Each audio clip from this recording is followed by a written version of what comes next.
안녕하세요. 정석희입니다. 매년 이맘때쯤에 그 이화여대 환경공학과 환경미생물학 수업에서 음, 조를 짜서 그 각자 각 분야의 전문가들 인터뷰를 진행을 하는 모양입니다. 2년 전에는 미생물 연료전지에 대해서 저에게 인터뷰 요청이었고요. 작년에는 미생물 전해전지에 대해서 저에게 요청이었습니다. 올해에는 퇴적물 미생물 연료전지에 대해서 저에게 음, 자문 요청이 왔는데요.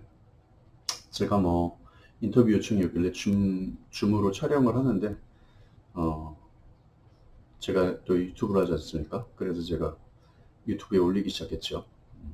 제가 콘텐츠 만들 시간이 별로 없어서 이런 기회를 좀 잘 활용하는 편입니다.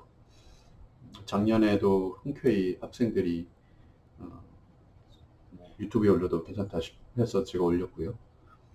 올해에는 제가 너무 바빠서 인터뷰 요청을 서면으로 대신을 했고, 만나서 좀 줌으로 하면 좋았는데 그게 잘 안 됐습니다. 그런데 제가 음, 의외로 좀 정리가 빨리 끝나서 음, 오늘 좀 남은 시간에 좀 있으면 출장을 가야 되는데 남은 시간에 제가 좀 그 학생들이 질문한 내용하고 답변을 좀 올릴 생각입니다. 자문을 요청한 친구들은요, 이화여대 환경공학과 3학년 윤지우, 김신영, 안다영, 김세영 학생이고요. 음, 제가 아직 얼굴을 못 봤습니다. 그래서 개인적으로 그 학생들 사진을 제가 좀 요청을 했고요. 음, 제가 이제 또 나중에 블로그나 유튜브에 올릴 생각입니다. 먼저 첫 번째 질문, 세디먼트 마이크로비얼 퓨어셀, 퇴적물 미생물 연료 전지에서 주로 활용되는 미생물의 종류와 미생물마다 어떤 상황에 사용하는 것이 유리한지 궁금합니다. 어, 여기에 대해서 말씀드리자면 식품이나 의약품을 생산하는 생물공학 공정에서는 오로지 그 특정 기능을 수행해야만 하기에 특정 기능을 하는 순수 미생물이나 효소가 많이 쓰입니다. 하지만 오염물질을 처리하는 환경생물공학 공정에서는 혼합균주가 사용이 됩니다.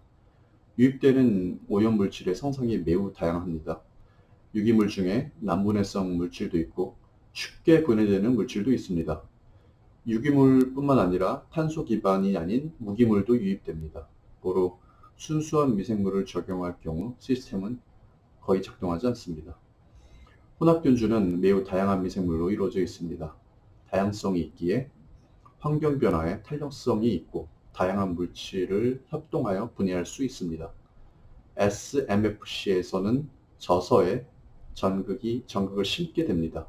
전기를 만들 수 있는 환경을 조성하게 되면 전극에서 전자를 방출하는 전자 방출균을 주인공으로 하여 여러 조윤을 하는 미생물이 군집을 이루어 에노드에 바이오필름을 형성하게 됩니다. 정리하자면 생물공학 공정에서는 특정 기능을 하는 순수 미생물의 종류가 매우 중요하고 그것이 시스템의 성능을 결정합니다. 하지만 환경생물공학 공정에서는 목표로 하는 기능을 수행하게 하는 시스템을 구축하고 다양한 균주가 확보된 접종물을 투입한 다음 공학자가 원하는 기능을 수행하게끔 시스템을 운전하여 공학자가 혼합 미생물 군집을 형성하여 정상 상태에 도달하게 됩니다. 정상 상태에 빠른 시간에 도달하게 하는 방법 중 하나는 유사한 시스템에 혼합균주를 가져와 접종하는 것입니다. 이렇게 정리할 수 있겠습니다.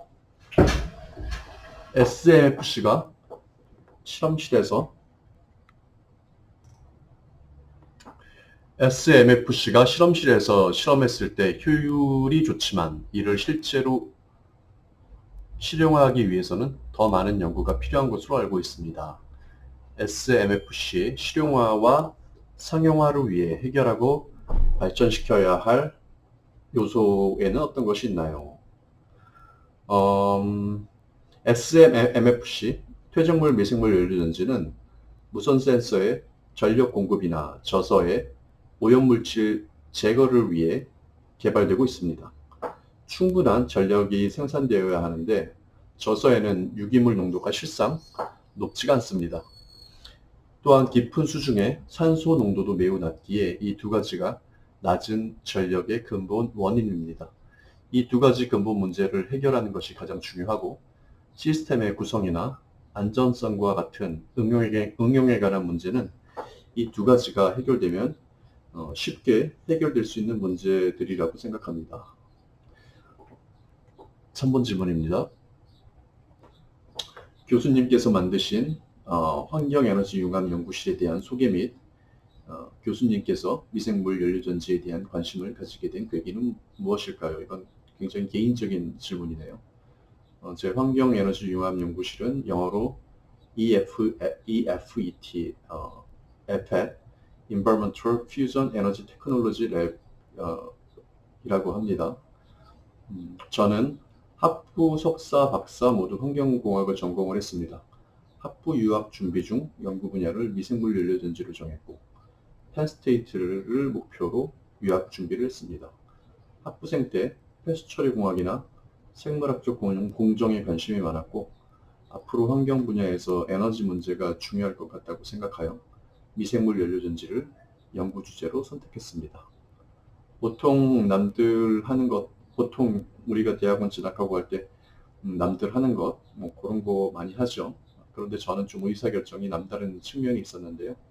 제가 연구 분야를 선택할 때 이왕 할 것 재미있고 도전적인 것을 좀 선택하고 싶었습니다.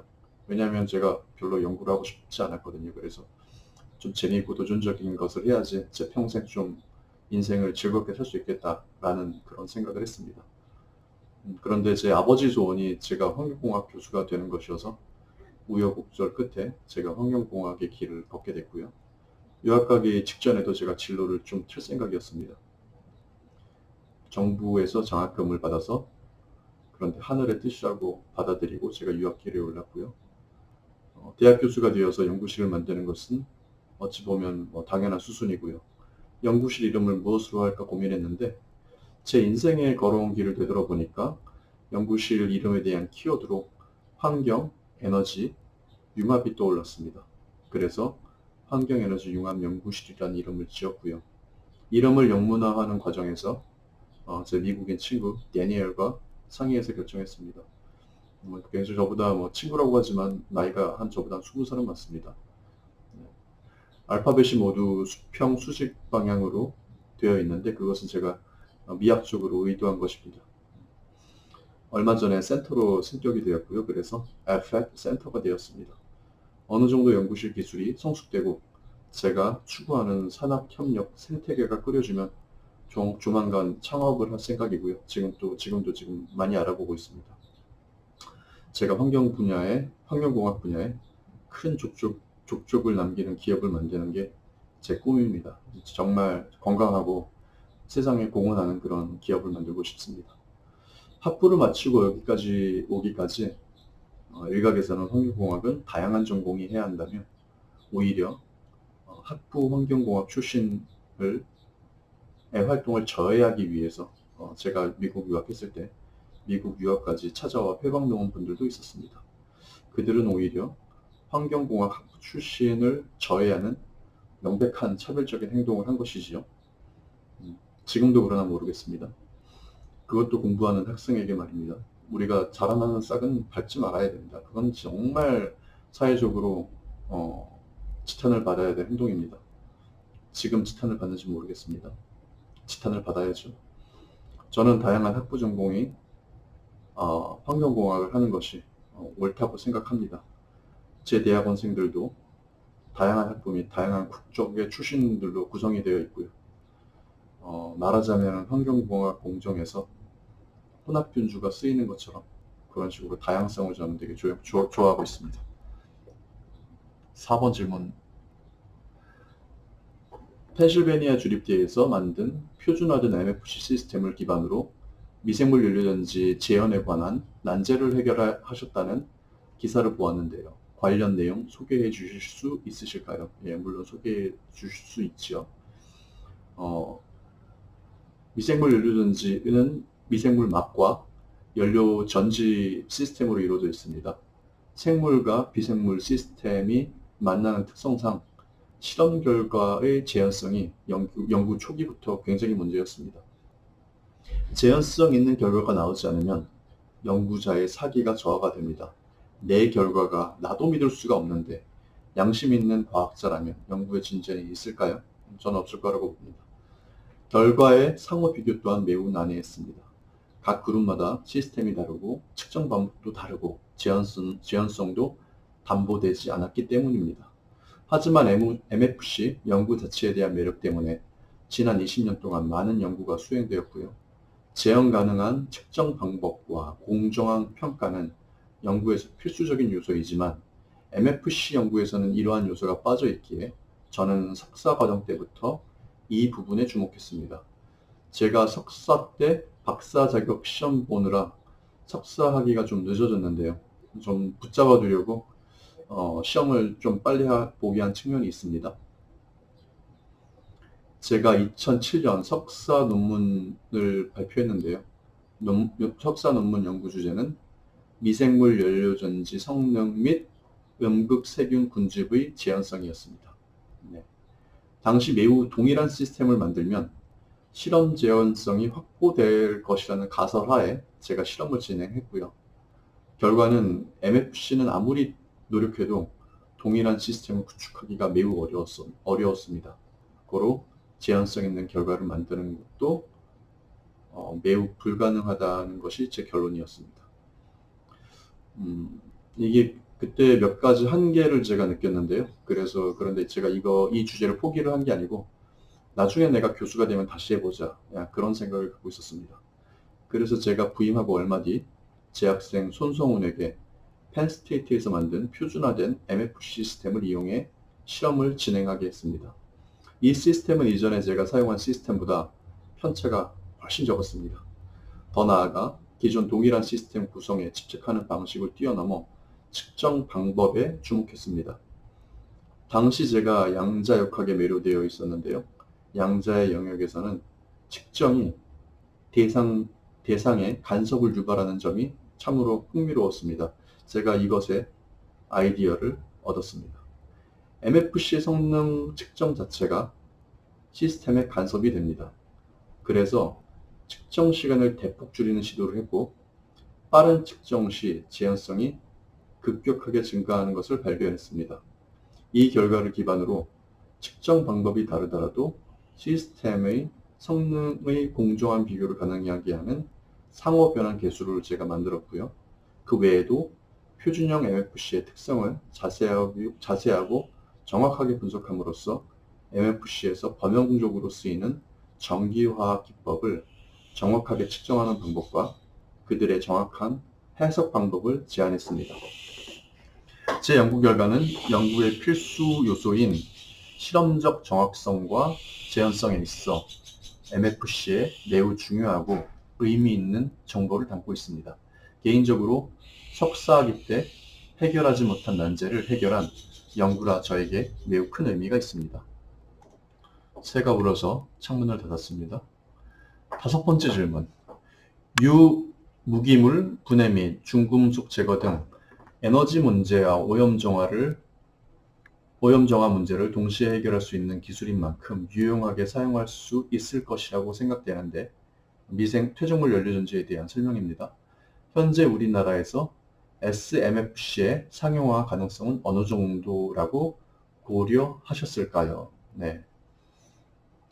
SMFC는 아직 뚜렷한 기술적 돌파구가 없이 정체되어 있습니다.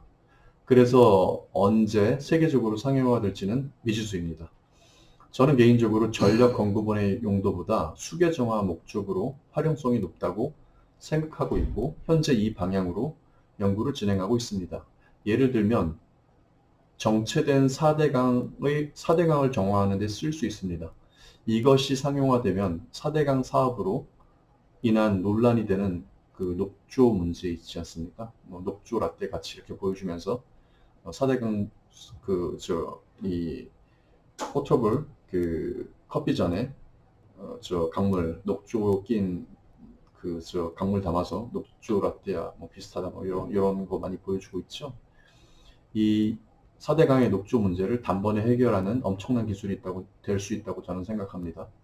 상용화 가능성에 대해 말씀드리면 SMFC는 원리적인 측면에서 봤을 때 다른 환경 기술이 닿을 수 없는 부분을 해결하는 매우 특출난 부분이 있습니다. 이로 인해 끊임없이 연구된다면 저는 언젠가는 실제로 기술이 응용될 거라고 실제로 쓰일 수 있다고 생각합니다. 언젠지는 저도 잘 모르겠습니다.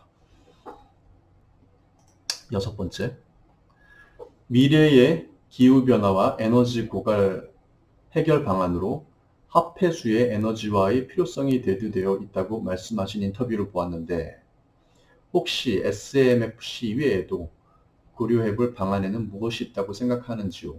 이거는 SMFC 자체의 문제라기보단 저에게 에너지 문제에 대해서 질문을 하신 것으로 저는 이해를 하고 있습니다. 제가 지난 10년 동안 가르친 과목이 신재생 에너지라는 과목이 있습니다. 보통 이 신재생 에너지 과목은 정통 환경공학 분야는 아닌데 환경부에서 이제 신재생 에너지 쪽에 굉장히 많은 정책적으로 그걸 하고 있고 그래서 저는 환경 하시는 분들은 필히 신재생 에너지를 배워야 된다고 생각하고 있고 저희 전남대학교 환경에너지공학과는 신재생 에너지가 2학년 전공 필수 과목으로 되어 있습니다. 예. 동아기술에서 출판된 Waste to Our Engineering 번역판을 보면 동아기술은 참고로 제 아버지 출판사입니다. 그리고 이 책이 폐수처리공학에서 가장 유명한 책입니다. 맥칼프 앤 에디에서 나온 책인데 동아기술에서 번역이 되었습니다. 합폐수를 포함한 유기성 폐자원의 자원화에 대해서 매우 중요하게 다루고 있습니다. 합폐수가 함유한 에너지양은 원자로 6기가 생산하는 에너지양에 버금가는 적지 않은 양입니다. 현재 세계적인 무역 제재로 인해 화석연료 기반 에너지 사용에 많은 제약이 있습니다. 합폐수는 재생에너지의 하나인 바이오 에너지이며 유해한 물질을 처리하며 에너지를 생산하기에 ESG가 강조, ESG, Environment, Social,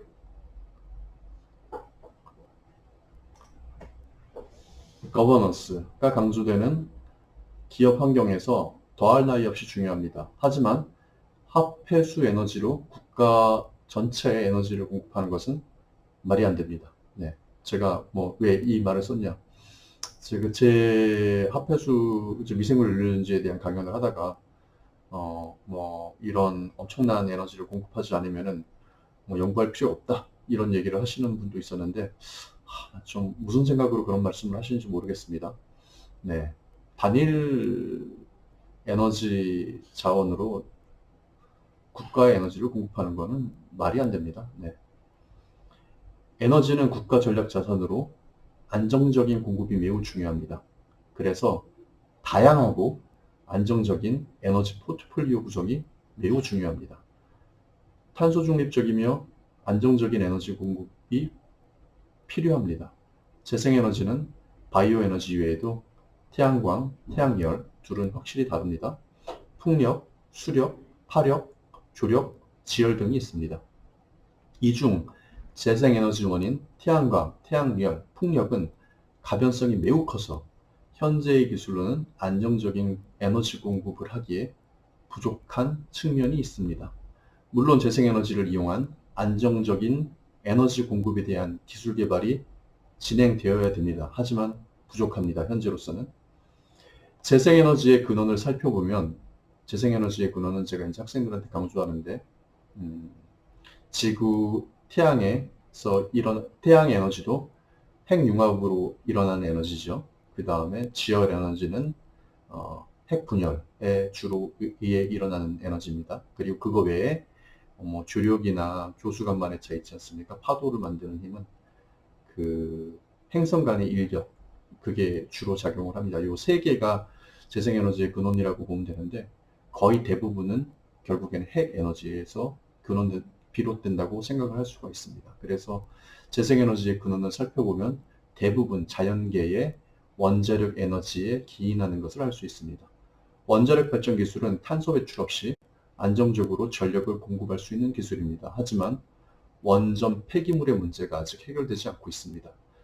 원자력 발전 기술은 초기 상용화된 이후로 뚜렷한 기술적인 혁신이 없는 대표적인 분야입니다.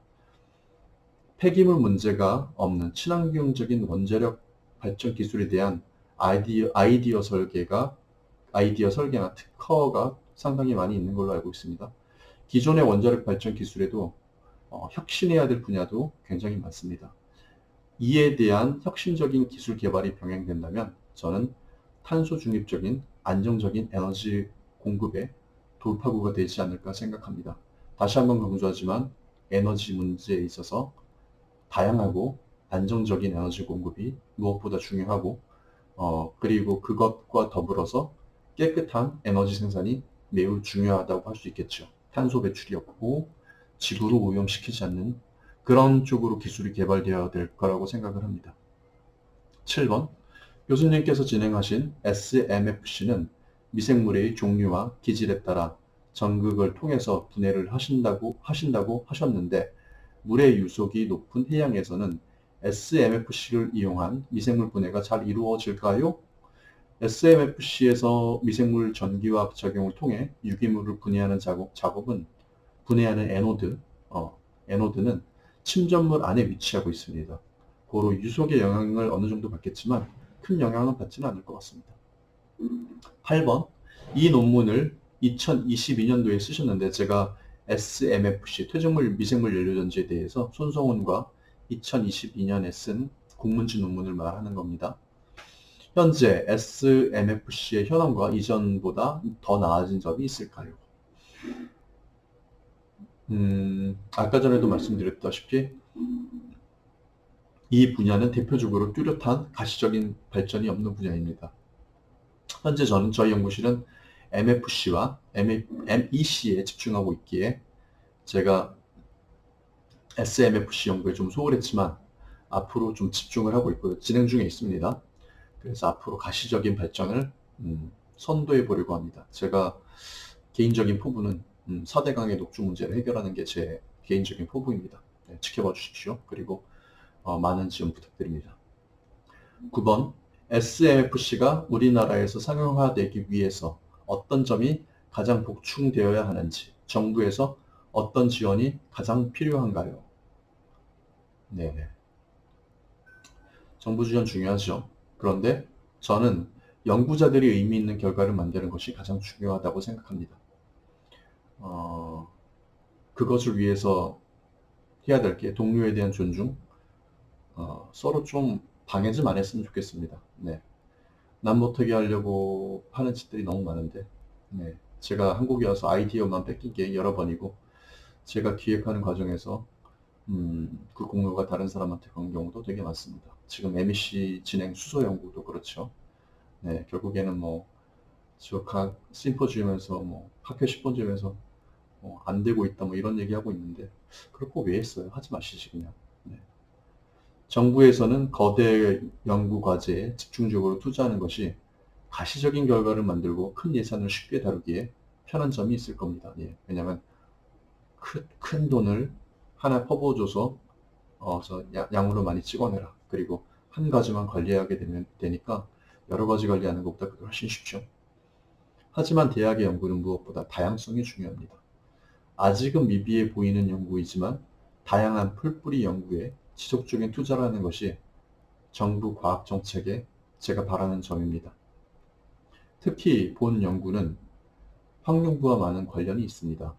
환경부도 진정 환경을 사랑하는 입장에서 환경 분야에 다양한 연구가 수행되고 발전되는 정책을 수립해 주셨으면 합니다. 한국은 상용화만 너무 강조하는 것 같습니다.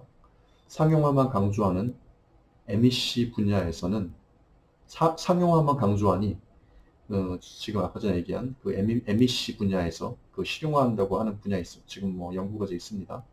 검증도 안 된 설익은 외국 기술을 가져와서 상용화한답시고 많은 과제비를 지원하는 것을 봤습니다. 또 이거 갖다 쓴다고 또 많은 연구비를 지출을 했죠. 가장 투자 대비 효용이 높은 것은 원천 기술 개발입니다. 선진국일수록 원천 기술을 개발하고 이에 대한 사용료를 받습니다. 상용화는 많은 노동력과 많은 자본이 필요합니다. 한국은 이제 선진국입니다. 인구도 줄고 선진국이 될수록 점점 힘든 일을 국민들은 하기 싫어할 겁니다. 어떤 전략이 더 맞는지 살펴보고 한국의 체급에 맞는 과학 정책을 세우는 자세가 필요하다고 생각합니다. 이것과 더불어 제가 조금 더 보충하고 싶은 거는 요새 너무 글로벌 연구, 해외 협력 연구를 막 강조를 하고 있는데 뭐 해외 협력 좋습니다. 그런데 사실 이게 뭐 엄청나게 많은 예산이 투입될 연구는 아니거든요. 아니, 우리나라에서 지금까지 투입된 과학 예산이 엄청 많습니다. 그리고 지금 뭐 제 주변에도 뛰어난 연구자들 많거든요. 세계적인 역량을 뛰어난 연구자들이 많은데 그분들 역량 펼치게 해주십시오. 예, 그러면은 뭐 잘하면은 외국에서 우리한테 하자고 합니다. 지금 글로벌 연구는요, 정부 연구비 받아서 외국에 돈 주면서 우리랑 연구해 주십시오. 이런 겁니다. 왜 우리가 그런 의뢰 자세를 가져야 되는지 전 정말 이해 안 가더라고요. 예. 어, 현재 지금 액티브하게 연구할 사람들에게 투자 많이 해주십시오. 그게 우리나라 과학기술이 살 일입니다. 정치적인 사람들 좀 배제해 주시고요. 여기 붙었다, 저기 붙었다. 어, 그렇게 하면서 남이 할 연구 자기네들이 하면서 이건 안 됩니다라고 해서 날려버리는. 제가 우리 미생물 전기학 시스템 분야에서도 지금 그게 두 번째나 진행이 되고 있죠. 미생물 연료전지도 날려먹었고 미생물 전해전지도 지금 날려먹을 생각을 하고 있습니다. 그러면 뭐 실용화가 안 됩니다 해갖고 결국에는 진짜 해야 될 사람들이 하지 못하는 그런 분위기를 만드는데 예, 너무 이상하죠. 예, 너무 이상합니다. 그거를 조장하시는 분들이 있습니다. 예. 10번째, 10번째 질문, 마지막 질문입니다. SMFC의 기술의 가장 주된 문제는 무엇인지, 혹은 크게 보완할 점은 무엇일까요? 이건 제가 이변에서 설명한 것이므로 이번 답변으로 가름을 하겠습니다. 예, 그러면 오늘 제가 이화여대 학생들이 질문한 것에 대해서 충분히 답을 했다고 생각을 하고, 제가 이것을 찍는 이유는, 이화여대 학생들 뿐만 아니라 저에게 이제 직접 문의한 학생들 뿐만 아니라 일반적인 사람들도 이것에 대한 거를 좀 이제 대중과학 보급 측면에서 제가 이거를 녹화를 했고요. 많은 사람들이 좀 시청해 주셨으면 감사하겠습니다. 제 방에 지금 치우질 않아서 굉장히 지저분한데, 예. 뭐 어쨌든 간에 제가 짧은 시간, 점심시간 이용해서 이 영상을 만들었습니다. 네, 그러면 오늘도 좋은 하루 되시고요. 또 다음 기회에 제가 좋은 컨텐츠로 찾아뵙도록 하겠습니다. 네, 이상 마치겠습니다. 감사합니다.